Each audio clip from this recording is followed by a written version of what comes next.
ओम नमो भगवते वासुदेवाय।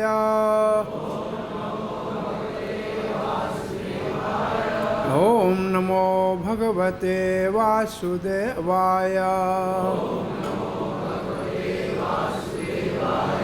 ओम नमो भगवते वासुदेवाय।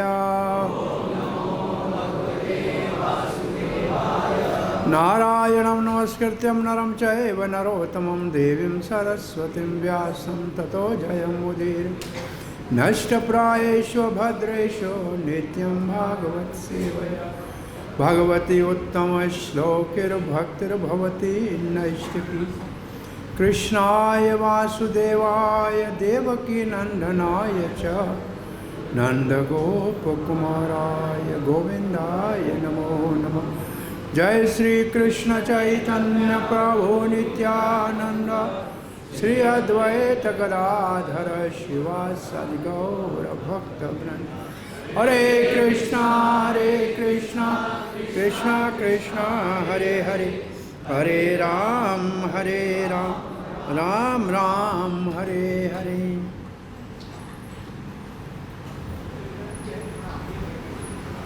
हरे कृष्णा।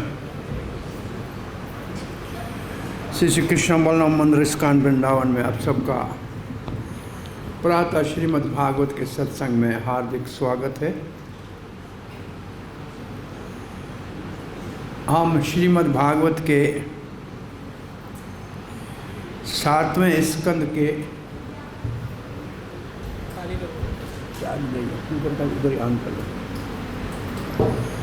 8वें अध्याय का दूसरे श्लोक का आज पाठ करेंगे।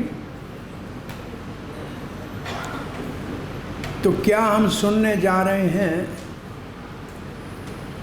प्रहलाद महाराज के अपने सहपाठियों को जो उन्होंने प्रचार किया उसका जो प्रभाव हुआ वो गुरु पुत्रों से देखा नहीं गया। बहुत समझ की बात है। आप प्रचार करेंगे, कोई भक्त बनेगा तो कुछ लोग हैं उनको अच्छा नहीं लगेगा। तो यहाँ श्री प्रहलाद महाराज का अपने सहपाठियों को जो प्रचार था उसका इतना प्रभाव हुआ कि सारे असुर पुत्र भक्ति के मार्ग में भागवत धर्म को स्वीकार कर लिया और गुरुपुत्रों की शिक्षा को इनकार कर दिया। तो गुरुपुत्र अब क्या करते, भयभीत हो गए। किससे? हिरण्यकशिपु से। उसको शिकायत लगाने जाएंगे। तो इससे डरना नहीं चाहिए कि हमारे प्रचार से, अगर हमारे प्रचार से कुछ भक्त बने और लोग हमारी शिकायत करें या कोर्ट में केस करें या राजा को बताएं तो डरना नहीं चाहिए।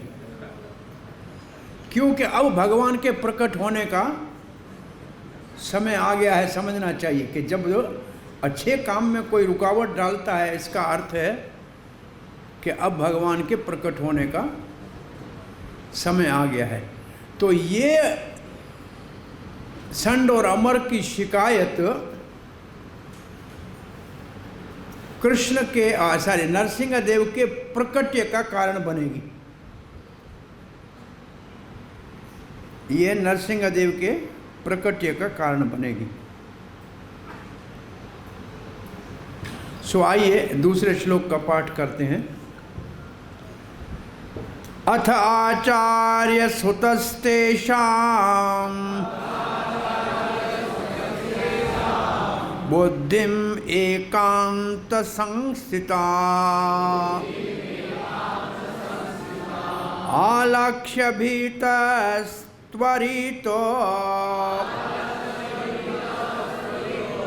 राज्ञा आवेद्य तथा सो कल के अथ का मतलब है इस वजह से, इस कारण। तो वो कारण क्या है? कल नारद जी ने बोला। ये प्रवचन कौन कर रहा है? नारद जी कर रहा है। कहाँ कर रहे हैं? हस्तिनापुर के राजमहल में कर रहे हैं। कौन सुन रहा है? महाराज युधिष्ठिर और सारा पांडव और अन्य, और क्योंकि ये राजसूय यज्ञ में हो रहा है तो पूरे विश्व से आए हुए ऋषिगण, राजा महाराजा बड़े, उनके बीच में ये प्रवचन हो रहा है और ये हस्तिनापुर में हो रहा है प्रवचन। सो नारद जी ने कल कहा था, नारद मुनि ने आगे कहा, सारे असुर पुत्रों ने प्रहलाद महाराज के दिए उपदेशों की सराहना की, उन्हें अत्यंत गंभीरतापूर्वक ग्रहण किया। पहले सराहना की और फिर उसको ग्रहण किया। इससे भी बहुत अच्छा संकेत मिलता है। प्रचार जब करने जाओ तो पहले लोग आपको स्वीकार करें, फिर आपकी बात को स्वीकार करेंगे। ये पहला सिद्धांत जीवन में याद रखो। आप जाके हथौड़े मारोगे कि तुम नास्तिक हो, तुम कर्मी हो, तुम पापी हो, तुम ऐसे हो, कि तो जाओ, तुम्हारा क्या लेता हूँ, अपने घर का खाता हूँ। पहले तुम्हें स्वीकार करें तो तेरी शिक्षा को स्वीकार करेंगे। तो पहले प्रहलाद महाराज की सराहना की, मतलब उसके चरित्र से, उसके व्यवहार से, उसके प्रचार से वो प्रसन्न हुए, तब उन्होंने गंभीरता से उसको ग्रहण किया। ये बहुत बड़ा मनोविज्ञान है। पहले आपको स्वीकार करें, फिर आपकी बात को स्वीकार करेंगे। अब प्रहलाद अब इसको स्वीकार किया तो अस्वीकार क्या किया? उन्होंने षंड तथा अमर्क, जो गुरुपुत्र थे, नामक अपने गुरुओं द्वारा दिए गए भौतिकवादी उपदेशों का तिरस्कार कर दिया। भाई एक ही चीज रहेगी, या तो भक्त का प्रचार रहेगा या तो भौतिकवादता रहेगी। तो ये है उत्तम अधिकारी का प्रचार का परिणाम। उत्तम अधिकार जब प्रचार करता है ना, तो भगवान की ओर लाता है और भौतिकता से मुक्त कर देता है। ये एक महाभागवत के और प्रहलाद महाराज तो 12 महाजनों में एक महाजन है ही, और दूसरे महाजन के शिष्य हैं नारद, प्रहलाद, तो 2 महाजनों की बात हो रही है। तो उनके प्रचार का परिणाम ये है। अब अर्थ का मतलब, अब इस श्लोक का अर्थ क्या होगा? इसका शब्द अर्थ का रसास्वादन कर लीजिए। अर्थ का अर्थ है तदुपरांत। तदुपरांत का मतलब जब सारे असुर पुत्र प्रहलाद के पक्ष में हो गए और इनकी शिक्षाओं को तिरस्कृत कर दिया, अब ये बहुत हो गया, नहीं पढ़ाई है आपकी बात, ऐसा वातावरण कक्षा में हो गया। तो उन्होंने क्या किया? आचार्य सुता, आचार्य के पुत्र, ये कौन से आचार्य के पुत्र हैं? शुक्र आचार्य के पुत्र। और शुक्र आचार्य भगवान की एक विभूति है भगवत गीता में। हाँ, क्या है? हाँ, उष्णा कवि ही, कवि नाम उष्णा कवि ही। और कवि कहते हैं बहुत बड़े विद्वान को, और उसमें उष्णा कवि मैं हूँ। तो ऐसे कोई साधारण व्यक्ति ये भी नहीं है। शुक्र हो आकाश में तारे के रूप में आज भी है, ग्रह है, 7 ग्रहों में एक शुक्र। उसके पुत्र हैं दोनों षंड और अमर्क। और इनका सिद्धांत जो है वो है हिरण्यकशिपु का सिद्धांत। और हिरण्यकशिपु का सिद्धांत क्या है? मैं ही भगवान हूँ और मेरी पूजा करो। ये है नास्तिक सिद्धांत। कौन सा सिद्धांत है? बस इस दुनिया में नास्तिक सिद्धांत वाले अधिक लोग हैं। मेरा जैसे मन करेगा वैसे करूँगा, ये है नास्तिक सिद्धांत। ये असुरी सिद्धांत है। तो ये असुर के पुत्रों ने क्या किया? तेषाम, उन असुर पुत्रों की, बुद्धिम, बुद्धि, एकांत संस्थाम, केवल एक ही विषय भक्ति में स्थिर, आलक्ष्य देखकर, भीतः भयभीत होकर, त्वरितः तुरंत, राज्ञे राजा हिरण्याकशिपु से, आवेद्यत कह सुनाया, यथा उचित ढंग से। श्रील प्रभुपाद जी का अनुवाद। जब शुक्र आचार्य के पुत्र शंड तथा अमृक ने देखा कि सारे विद्यार्थी असुर पुत्र प्रहलाद महाराज की संगति से कृष्ण भक्ति में आगे बढ़ रहे हैं, तो वे डर गए। अतएव वे असुरराज के पास गए और उनसे सारी स्थिति यथावत वर्णन कर दी। कौन सा इस अनुवाद में सबसे अच्छा आपको शब्द लग रहा है?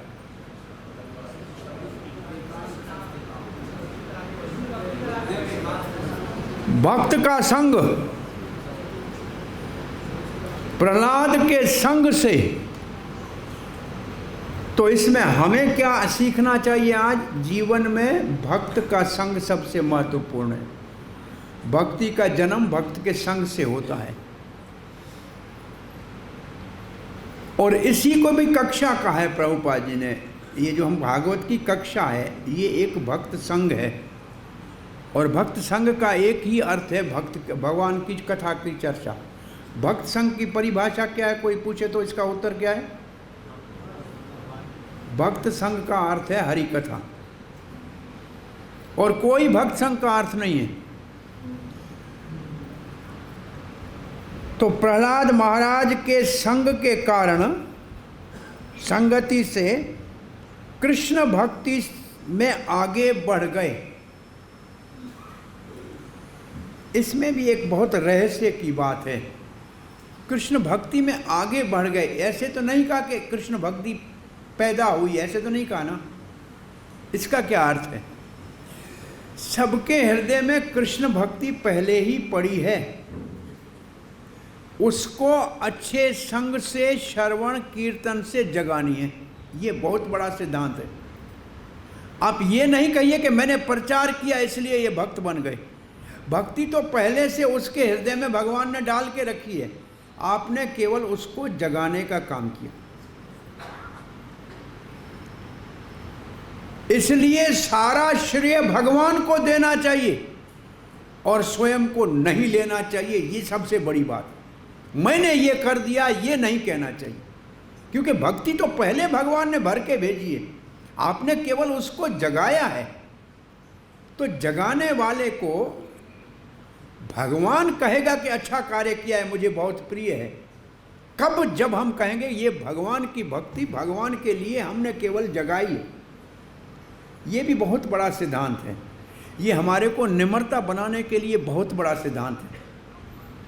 और ये भगवान ने तो भगवत गीता में स्पष्ट कह दिया है, निमित्त मात्र भव सव्यसाचन, केवल निमित्त मात्र बनो, तुम अपने कार्य को करो, भगवान तुम्हारी देखभाल करेंगे, तुम अपने कर्तव्य कर्म को करो। तो प्रहलाद ने अपना कार्य किया और भक्ति में वो आगे बढ़ने लगे। और प्रहलाद महाराज ने कभी ये नहीं कहा कि मैंने इतना बड़ा प्रचार किया है, नहीं कहा। परंतु प्रचार देखा किसने? शुक्राचार्य के पुत्रों ने, कि ये बड़ा प्रचार हो गया। एक ये है अंतर एक शुद्ध भक्त में, उसको पता नहीं लगा प्रहलाद को मैंने प्रचार किया है और भक्ति जागृत हो गई। ये तो पहले से ही भक्त थे, भक्त तो थे ही, मैंने तो केवल उनको याद दिलाया। परंतु जो अभक्त है उनको आपका भद्र कार्य अभद्र लगेगा। अरे ये भक्त बन गए, वो सह नहीं सका, सह नहीं सके, ये वो सह नहीं सके, अतएव वह असुर राज के पास गए, डर गए। डर क्यों गए? पहले ही हिरण्यकशिपु ने उनको 2 बार कह दिया था कि तुम्हारी वजह से मेरे बच्चा खराब हो रहा है, तुम इनको क्या शिक्षा दे रहे हो।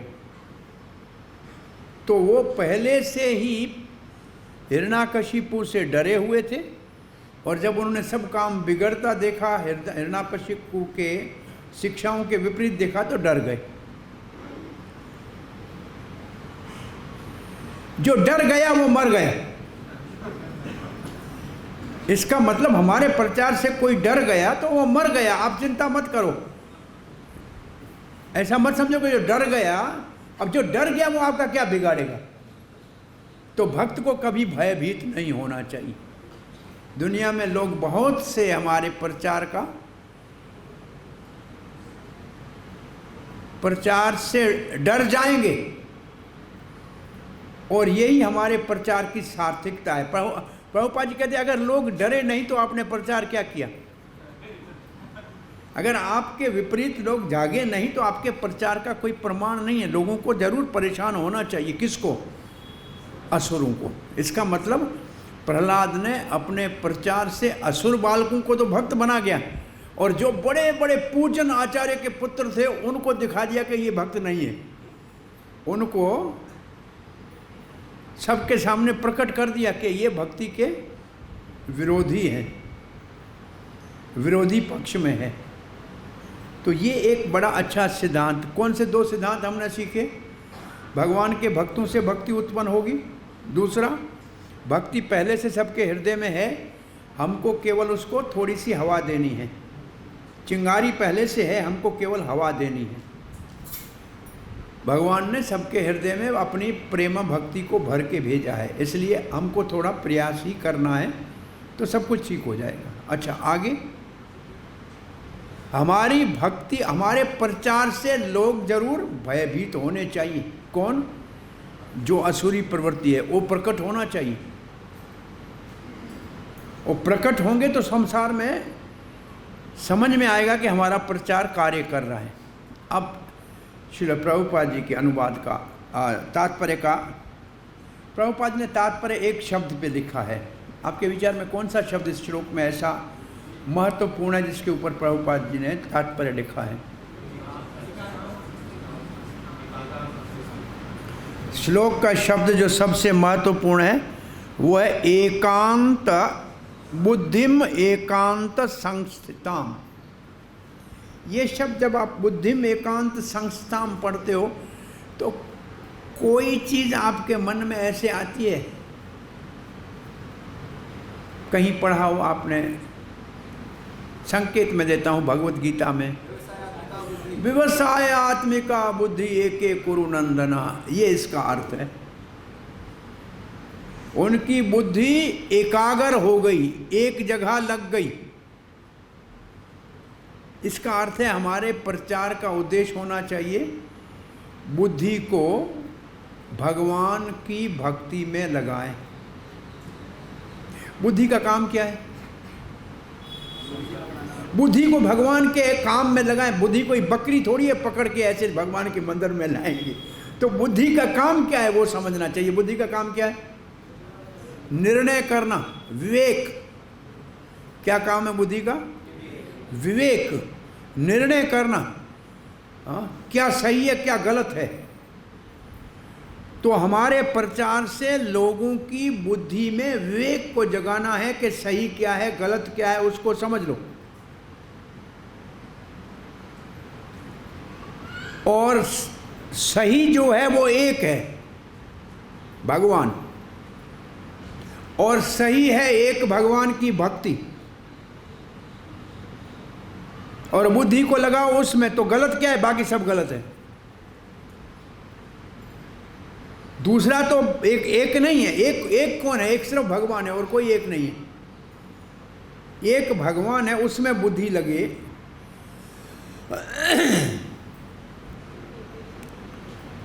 श्रील प्रभुपाद जी शुरू कैसे करते हैं? बुद्धि एकांत संस्थान शब्द सूचित करते हैं कि प्रहलाद महाराज के उपदेशों से सारे विद्यार्थी जिन्होंने उनका उपदेश सुना था इस निष्कर्ष पर पहुँचे कि मनुष्य जीवन का एकमात्र लक्ष्य कृष्ण भावना अमृत है। इसमें भी एक शब्द इस लाइन में बहुत महत्वपूर्ण है जो प्रभुपाद ने कहा। क्या लिखा? उससे पहले इस वहां तक पहुंचने से पहले एक शब्द है, जिन्होंने सुना वो इस निर्णय पे पहुंचे, क्योंकि वहां तो और भी लोग थे, उन्होंने सुना ही नहीं। तो सबसे मुख्य भक्ति में क्या है? श्रवण।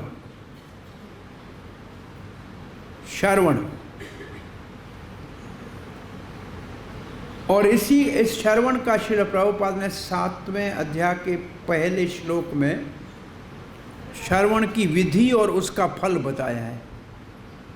किसी को याद है? वहाँ उसमें श्रवण शब्द है कि 7वें अध्याय के पहले श्लोक में? मय्यासक्त मना पारथ योगम युञ्जम मदाश्रय असंख्यम समग्रम मा यथा ज्ञासी तथा शृणो सुनु। और उसके ऊपर पूरा प्रभुपाद जी का तात्पर्य 7 के 1 में। और श्रवण का ये तात्पर्य प्रभुपाद जी के अमेरिका में उतरते समय, अमेरिका की धरती के ऊपर चरण रखते समय इस श्रवण वाले सिद्धांत को, ये श्रवण का जो सिद्धांत है ये भक्ति का, भागवत धर्म का मार्ग है। और प्रभुपाद ने वहाँ एक भजन लिखा है, उसका नाम क्या है? मार्किणी भागवत धर्म। और उसमें इस श्रवण की महिमा का वर्णन किया है। कहाँ से शुरू किया है? श्रवणताम स्वकथा कृष्ण नहीं, उससे थोड़ा पहले शुरू किया है। भाई जो कृष्ण की कथा सुनेगा तो कथा में रुचि होनी चाहिए ना। अब कथा में रुचि कैसे उत्पन्न हो, ये मेरा आपसे प्रश्न है। कथा में रुचि कैसे उत्पन्न हो?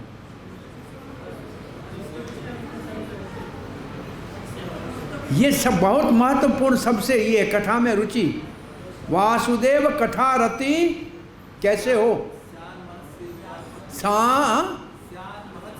महत सेवया, भक्तों की सेवा करने से।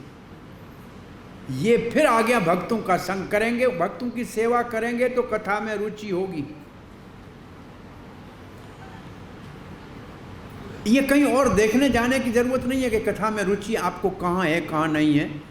कथा तो रोज यहाँ हो रही है और सुनने वाले बड़े श्रद्धालु आके बैठ रहे हैं, और उससे भी ज़्यादा उत्सुक जो बेचारे हैं खड़े खड़े के सुन रहे हैं, उनका भी धन्यवाद है। नहीं, ये भी शाबाश है, बहुत बड़ी बात है कि खड़े खड़े भी सुन रहे हैं। परंतु थोड़ा बाहर निकल के देखिए तो कुछ लोग आराम से बैठे हुए हैं। और कहाँ बैठे हैं? प्रसाद के गेट के पास बैठे हैं कि लाइट लाएं, लाइन पहले लगाएं। वहीं बैठे हुए हैं कि लाइन में पहले हमको घुसना है अंदर। असल में होना ये चाहिए कि पहले घुसने वाले पहली लाइन में, दूसरे बाद में, ऐसे प्रसाद में घुसना चाहिए। ऐसा कोई नियम बनाया जाए तो कभी प्रसाद वितरण में परेशानी नहीं होगी। वो सुनना नहीं चाहते।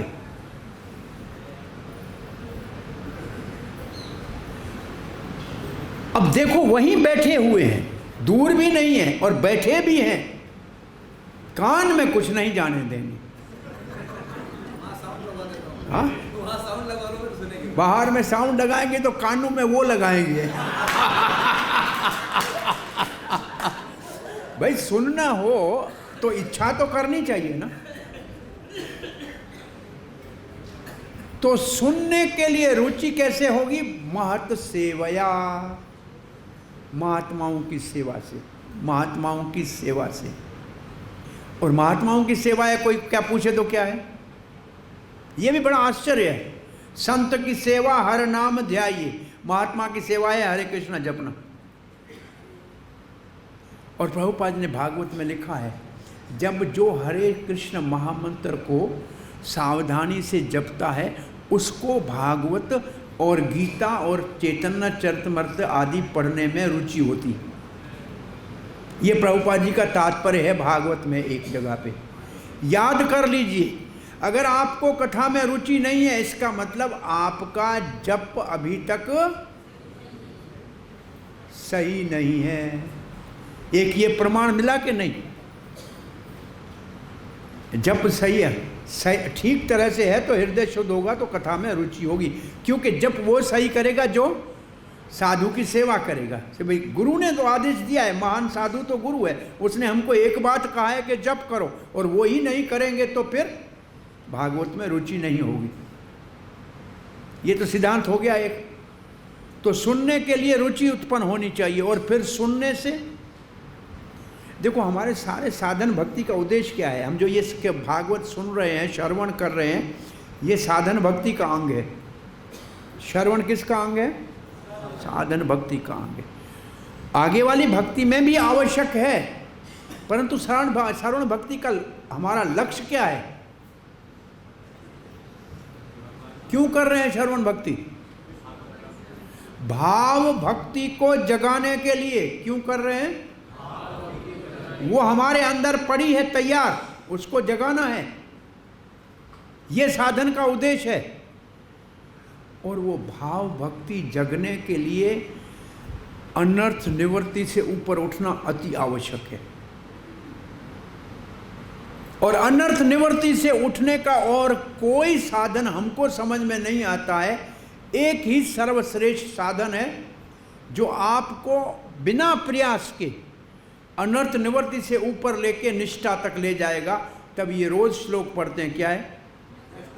नष्ट प्रायेषु अभद्रेषु नित्यं भागवत सेवया भगवती उत्तम श्लोकिर भक्तिर भवती नष्ट की। और निष्ठा वाली भक्ति तक पहुंचने के लिए नित्य भागवत सेवन अति आवश्यक है, बहुत जरूरी है। तो जो हमारा उद्देश्य है साधन का, उसकी प्राप्ति के लिए ये साधन, 5 साधन, प्रबल साधन 5 महाप्रभु ने कहे हैं। भक्ति के 64 में 5 को बहुत प्रबल साधन कहे हैं। थोड़ा सेवन भी भाव को उदय कर सकता है। उन 5 साधनों में एक है भागवत अर्थ आस्वादन। भागवत अर्थ आस्वादन। और फिर लिखा है चैतन्य महाप्रभु में, भागवत गीयते भागवत स्थाने। भागवत पुरुषों से सुनना चाहिए। और भागवत पुरुष महान शिला प्रभुपाद है, जिसका तात्पर्य हम पढ़ रहे हैं। और भागवत में जो चरित्र है वो सारे भागवत चरित्र हैं। हम तो केवल यहाँ जो भी कथा करने आता है वो उस चरित्र का वर्णन करता है, तो भागवत का वो अनुगामी बनता है, उसकी बात को हम तक पहुँचाता है। तो ये मुख्य शब्द इसमें कौन सा था? जिन्होंने सुना उन्हों को तो सफलता मिली, और जिसने नहीं सुना वो रह गए। और दूसरा शब्द कौन सा मुख्य है इसमें? जिन्होंने के उपनिषदों को सुना था, उस निष्कर्ष का पहुंचक। निष्कर्ष शब्द किसका सूचक है? बुद्धि का। बुद्धि का काम है निर्णय करना। उन्होंने निष्कर्ष निकाल लिया कि सार क्या है, समझ गए। जो सुनेगा वो सार को समझेगा। इसलिए श्रोता में एक श्रोता को हंस श्रोता कहते हैं। भागवत में कुछ अवर श्रोता हैं, कुछ वर श्रोता हैं। आपने सुना है कभी? 4 प्रकार के अच्छे श्रोता और 4 प्रकार के निम्न श्रेणी के श्रोता। ये भागवत के स्कंद पुराण के मातम में है। तो जो अच्छे श्रोता है उसमें एक का नाम है हंस श्रोता। क्या है? सारग्राही। हंस का काम जैसे खीर को नीर से अलग करना, दूध से पानी को अलग करना, ऐसे जो हंस श्रोता है वो सार को ले लेता है, उसको नहीं भूलता है। तो अच्छा श्रवण करने वाला जो निर्णय कर ले कि क्या लेना है, वो हंस श्रोता है, उसको हंस श्रोता कहते हैं। इसके बाद एक श्रोता, उसका नाम है सुख श्रोता, जो सुने वो जाके दूसरों को सुनाए। ये भी श्रोता बहुत अच्छा है, सुनो और दूसरों को जाकर सुनाओ, इससे बहुत बड़ा लाभ होगा।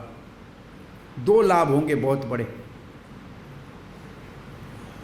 पहले तो आपने जो सुना है वो कम से कम आपको याद रहेगा, और दूसरा इससे बड़ा लाभ है, आप किसी को सुनाओगे ना तो आपको वैसे ही जीवन बिताना पड़ेगा जैसे सुना रहे हो, नहीं तो लोग आपको कहेंगे क्या कह रहे हो।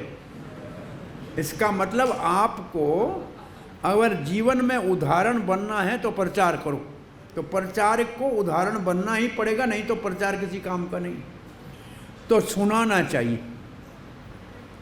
बाहर निकलो, कहीं ना कहीं दो आदमी पकड़ो और उनको आज सुना है वो सुनाओ।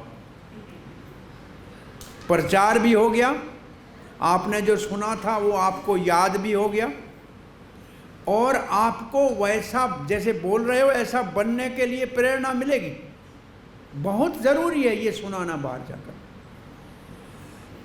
लेकिन मैं नहीं समझता हूँ कि कोई सुनाता है बाहर जाके कथा सुन के। ये सच है कि झूठ है? प्रभुपाद जी ने जो सुनाया, अगर प्रभुपाद जी के शिष्यों ने जाकर और जगहों पे नहीं सुनाया होता तो ये कृष्ण भावना अमृत संघ की स्थापना हुई होती? नहीं। प्रचार ही सार है, इसका क्या अर्थ है? सुनो और सुनाओ। सुन के अपने पास मत रखो, अपने पास रखोगे सुनाओगे नहीं ना तो भूल जाएगा। ये 2-4 दिन में भूल जाएगा। 2-4 दिन में क्या, अभी जाके प्रसाद खा के पानी पिया गया।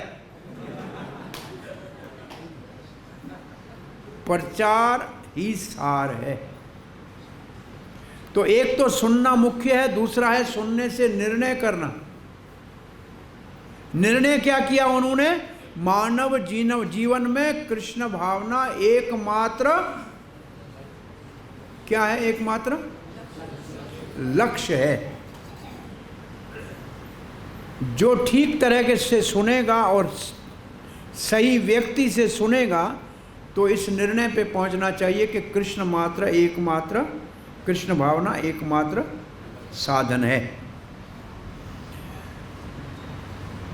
तथ्य ये है कि जो भी शुद्ध भक्त की संगति करता है और उसके उपदेश सुनता है, वो कृष्ण भावना अमृत में स्थिर हो जाता है और भौतिक जीवन से विक्षिप्त नहीं होता।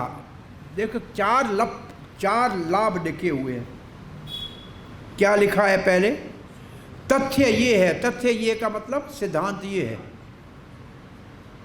वास्तविक सिद्धांत ये है कि जो भी शुद्ध भक्त की संगति करता है, इसका मतलब शुद्ध भक्त का संग करना चाहिए। अब पूछोगे कैसे करें शुद्ध भक्त का संग? शुद्ध भक्त का संग कैसे करना चाहिए? तो लिखते हैं और उसके उपदेशों को सुनता है। ये है शुद्ध भक्त के संग का अर्थ, उसके उपदेशों को सुनना। तो इससे 2 अर्थ समझें। शुद्ध भक्त वो है जो भागवत का उपदेश करे, और शुद्ध भक्त का संग वो कर रहा है जो उससे सुन रहा है। तो इसमें दोनों के लक्षण हैं। शुद्ध भक्त कौन है? जो भागवत हरि कथा करता है। और शुद्ध भक्त के संग का लक्ष्य क्या है? उसको ध्यानपूर्वक उसके शिक्षाओं को, उपदेशों को सुनना। आपको मालूम है भक्ति का शुभारंभ कैसे होता है? भक्ति का शुभारंभ होता है कई जन्मों के भक्ति जनक शुभ, जब पुण्य इकट्ठे होते हैं ना, भक्ति जनक शुभ कणे, तब शुद्ध भक्त की संगति मिलती है। और शुद्ध भक्त की शिक्षा को ग्रहण करते हैं तब भक्ति शुरू होती है। अब सिद्धांत क्या हुआ? कि आपके एक जन्म के नहीं, कई जन्मों का, श्रील रूप गोस्वामी लिखते हैं, कई जन्मों का भक्ति जनिक पुण्य जब इकट्ठा होता है। भागवत सुनने के लिए दूसरे श्लोक में लिखा है, सुकृति भी तत्क्षणात् अवरुध्यते। भगवान हृदय में उसके आएंगे तत्क्षण, जल्दी कथा सुनने में, जिसकी सुकृति का उदय हुआ है। ये सुकृति कौन सी है? भक्ति जनक सुकृति। तो हमारे भक्ति जनक सुकृति का लाभ क्या है? शुद्ध भक्तों का संग। और कृष्ण भावना में श्रील प्रभुपाद के पुस्तकों का संग भी शुद्ध भक्त का संग है। मंदिरों में आए जो, ये भी इतने सारे लोग रोज आ रहे हैं, आकर्षित हुए हैं ना, तब आ रहे हैं। तो इसका मतलब उनको संग मिल रहा है। अब उनको प्रचार करना है हमको, अब उनको संग का लाभ देना है, हमको प्रचार करना है, क्योंकि हम तो तब कहलाएंगे कि भक्त हैं। और उनको ठीक तरह से उस उपदेश को सुनना है, तब क्या होगा? देखा लिखा है, पहले शुद्ध भक्त का संग, फिर उसके उपदेशों को सुनना, तब क्या होगा है? वो कृष्ण भावना अमृत में स्थिर हो जाता है। कृष्ण भावना अमृत में स्थिर होना, इसका अर्थ है साधन भक्ति को निष्ठापूर्वक करना। तो स्थिर हो जाता है, फिर क्या होगा? और उसके क्या लिखा है? भौतिक चेतना से विक्षिप्त नहीं होता। इसका अर्थ क्या है? भौतिक चेतना से विक्षिप्त नहीं होता, ये क्या होता है? भौतिक चेतना उससे विक्षिप्त नहीं होता, इसका अर्थ क्या?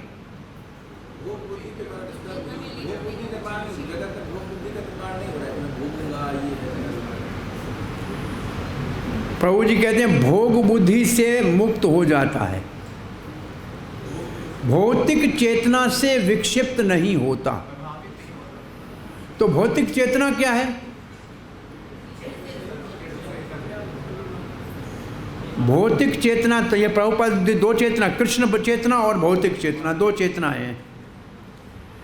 कृष्ण चेतना में जो स्थिर होगा वो भौतिक चेतना से विक्षिप्त नहीं होता। इसका अर्थ ये हुआ, आप कृष्ण चेतना में स्थिर हो गए तो भौतिक चेतना आपको विचलित नहीं करेगी, उससे विक्षिप्त नहीं होंगे। तो भौतिक चेतना क्या है ये भी तो समझना चाहिए। अभी हम विकसित हो रहे हैं कि नहीं? भौतिक चेतना है इंद्रिय तृप्ति।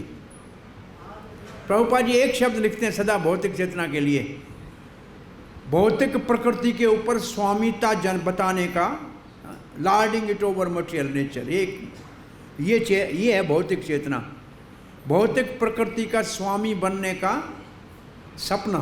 ये सपना है क्योंकि सच्चा तो हो नहीं पाएगा। तो भौतिक प्रकृति के स्वामी बनने का सपना, वो अब उसको विक्षिप्त नहीं करेगा। अब वो क्या हो गया? सेवक हो गया। तो ये कृष्ण भक्ति, कृष्ण भावना से हमारा एक मुख्य क्या एक चीज़ है कृष्ण भावना में स्थित होने का अर्थ? हम भगवान के सेवक हैं,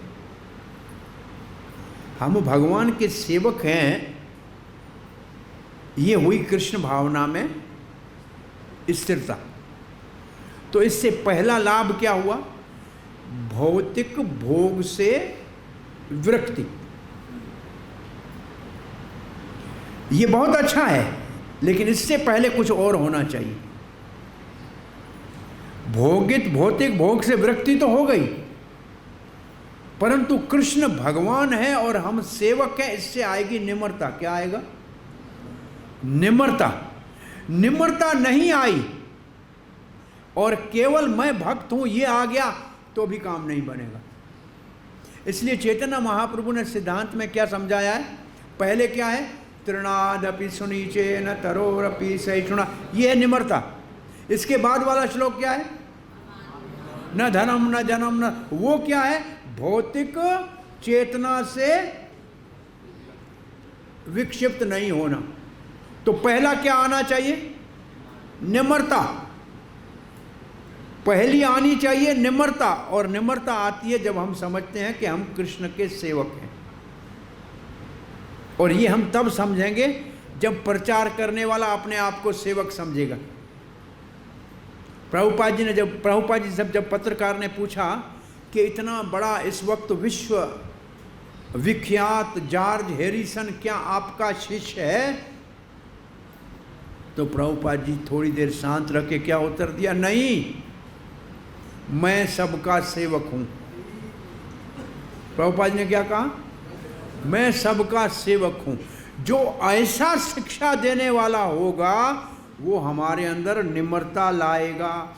नहीं तो कोई और होता, इतना बड़ा व्यक्ति मेरा शिष्य है, वो दुनिया में ढंढोरा पीटता, सुनो ये प्रधानमंत्री मेरा शिष्य है, ये बड़ा कलाकार मेरा शिष्य है। बहुत से लोग ऐसे कहते हैं। वो निम्रता नहीं दिला सकते, और निम्रता नहीं आएगी तो महाप्रभु के शब्दों में भौतिकता के चेतना से मुक्त होना संभव नहीं है। तो पहले क्या आना चाहिए, निम्रता। और ये निम्रता, ज्ञानियों में निम्रता नहीं आती, भक्ति में निम्रता आती है, क्योंकि हम अपने आप को छोटा समझते हैं। वो कहते हैं मैं भी ब्रह्म हूं, तो निम्रता कहां से आएगी, पर निम्रता आएगी नहीं ना। और प्रभुपाद जी एक कहने लगे, ये सब कहते हैं हम भगवान बन जाएंगे, बनने दो, लेकिन भक्त तो भगवान का पिता बन जाता है, तो हम इसके बाप बन जाएंगे, और क्या। बनने दो इनको भगवान, हम इनके फिर भी बाप बनेंगे। तो उसमें निम्रता नहीं आएगी, अपने आप को समझेगा कि मैं भगवान हूं, तो निम्रता कहां से आएगी।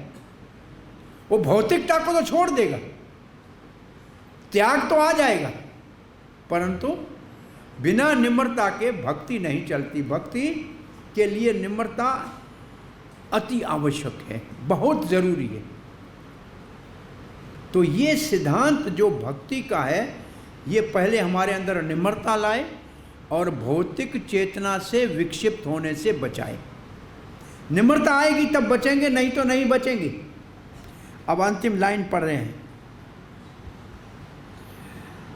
शिक्षकों ने अपने विद्यार्थियों में इसे विशेषतः देखा, अतएव वे डर गए। देखा कि ये सारे ही भक्त बन गए, तो वो डर गए, क्योंकि सारे विद्यार्थी वर्ग धीरे धीरे कृष्ण भावना भावित होता जा रहा था। एक पत्रकार ने प्रभुपाद से पूछा था, आप इतना प्रचार करोगे सब भक्त बन जाएंगे फिर? प्रभुपाद ने कहा, आप जैसे मूर्ख बहुत रह जाएंगे, चिंता मत करो। प्रभुपाद ने उसी को कहा कि आप जैसे मूर्ख बहुत रह जाएंगे, ये चिंता करने की जरूरत नहीं है। और एक जगह भक्ति श्रीला विश्वनाथ चक्रवर्ती ठाकुर लिखते हैं, ये चिंता मत करो, सब भक्त बन गए और भगवान के धाम चले गए तो दुनिया खाली हो जाएगी, बहुत से मूर्ख भर देंगे दुनिया को, आप ये चिंता मत करो कि दुनिया खाली हो जाएगी, ऐसा मत सोचो। और एक ब्रह्मांड अगर मुक्त भी हो जाए तो कौन सी बड़ी बात है। एक राई का दाना गिर गया बोरी में से, कौन पूछता है उसको। तो इसलिए ये परेशान होने की जरूरत नहीं है कि सब भक्त बन गए तो क्या होगा, लेकिन ये परेशान हो गया। एक मंदिर के अध्यक्ष ने हमको कहीं कहा था, हमको कहता है हम मंदिर के अध्यक्ष हैं, बाहर बहुत प्रचार करते हैं, परंतु अपने पुत्रों को कहते हैं अरे बैठ के पढ़ो, मंदिर जाने की जरूरत नहीं है। तो क्या हम में और हिरण्याकश्यप में कोई अंतर है क्या? उसने कहा हम में और हिरण्याकश्यप में कोई अंतर है क्या? मैं हूँ मंदिर का अध्यक्ष, लेकिन अपने पुत्र को कहता हूँ कि स्कूल का कब पढ़ो बैठ के, मंदिर में मत जाओ। तो मैं क्या कर रहा हूँ? वो अच्छी अनुभूति है कि मैंने क्यों रोका, फिर मंदिर तो ले जाना चाहिए ना। उंगली से पकड़ के बचपन में अपने संतान को मंदिर ले जाओगे तो बुढ़ापे में आपकी लकड़ी पकड़ के खड्डे से गिरने से बचाएगा, बहुत जरूरी है। आपने मंदिर नहीं भेजा तो इंतजार करो, आपको भी यमलोक भेजेगा। नहीं छोड़ेगा जैसे मौका मिलेगा। तो प्रचार हमारा होगा और असुर लोग डरेंगे, ये भी सत्य है। और असुर लोग डरेंगे तो हमको डरना नहीं चाहिए उससे। हमको निश्चिंत रहना चाहिए कि भगवान प्रचार करने वाले के साथ है और हम सब समस्याओं का समाधान कर देंगे और प्रचार को करते रहेंगे। प्रभुपाद ने कई जगहों पे लिखा है प्रचारकों को बहुत संकट आते हैं, बड़ी बाधाएं आती हैं, परंतु वो प्रचार के कार्य को कभी नहीं छोड़ते। आपने कभी प्रचार किया और लोग उससे डर गए? आपको अनुभव है? लोग डर गए। आपको नहीं डरना चाहिए, ये बहुत मुख्य बात है। आपको और तीव्र प्रचार करना चाहिए। वो डरने वाले कम से कम भगवान का नाम सुन के डरे हैं ना, तो ये भी अच्छा है। अभी तक वो भोग में लगे हुए थे, अब उनको डर लगा है कि ये भगवान का नाम ले, तो कहीं जाके शिकायत कैसे करेंगे? हिरण्यकशिपु को क्या बोला होगा जाके शंडोरा कामर करने? वो प्रहलाद महाराज ने सारी क्लास हाउस पूरे कक्षा में सबको हरे कृष्णा मंत्र जपा रहा है, तो हरे कृष्णा तो बोला ना शंडोरा मर्क में, तो उसको लाभ हुआ कि नहीं हुआ? भाई शिकायत कैसे करेगा? वो एक व्यक्ति को कहा कि तुम जाके इसको हरे कृष्णा जपाओ। उसने कहा तुम हरे कृष्णा जपो। बोला हरे कृष्णा नहीं जपूंगा। बोला काम हो गया। बोला तो थी तुमने तो बोल ही दिया। हाँ भाई, ऐसे नहीं जपूं कहते हुए फिर भी बोलना पड़ रहा है। तो वो लोग जो है, जो डरते हैं, वो अनजाने में भगवान का नाम जप लेते हैं। ये भी उनकी सुकृति कठी हो जाएगी। भाई सुकृति ये कठी हुई कि उनके डर के कारण उनको नरसिंह देव का दर्शन हुआ, लेकिन भयभीत हो गए, डर गए, परंतु दर्शन उनके डर से भी दर्शन हो गए। भयाद कंसात द्वेषाद चेदी आद्य, ये भागवत का श्लोक है।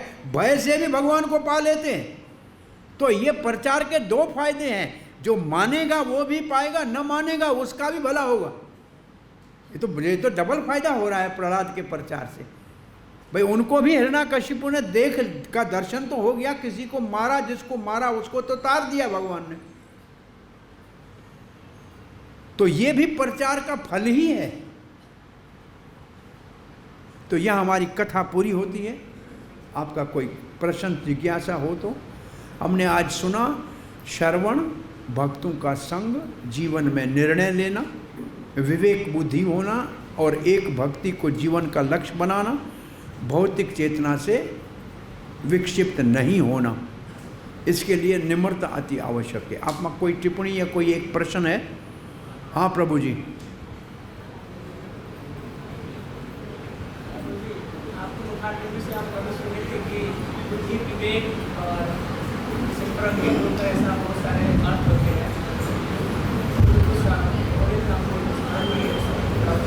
बुद्धि का कार्य क्या है? हमने कहा था बुद्धि का कार्य है निर्णय करना, विवेक, सही और गलत को निर्णय करना।